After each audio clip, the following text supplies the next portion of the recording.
J'ai toujours eu une peur terrible d'être complètement immergée dans l'eau. Ce n'est pas que je ne sache pas nager, ni quoi que ce soit d'autre. Mon père m'a fait apprendre. Il m'a dit que j'avais failli me noyer quand j'étais très jeune. J'avais peur parce que, aussi loin que je me souvienne, chaque fois que je suis sous l'eau et que je regarde la surface, je vois une femme qui me tend la main, avec un sourire chaleureux, des cheveux dorés et des yeux bleus foncés. Même si c'est juste dans une baignoire. Cela s'est toujours produit. C'était normal pour moi, mais je ne m'y suis jamais habituée. C'était déconcertant, mais en même temps apaisant. Elle me donnait toujours l'impression que tout allait bien.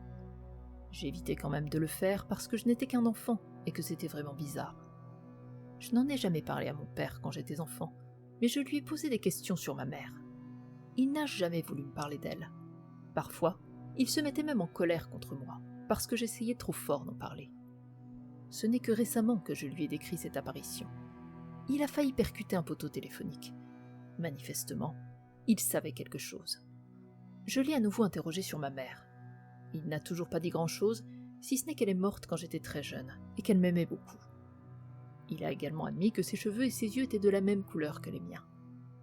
J'ai donc fait des recherches de mon côté, en cherchant son nom sur mon acte de naissance et en essayant de trouver toutes les références possibles, tous les clips d'informations sur un garçon qui a failli se noyer, n'importe quoi. Je voulais surtout une photo, quelque chose que je puisse associer à mon ange gardien. Aujourd'hui, enfoui dans la bibliothèque de notre ville, je l'ai trouvé. Winchester.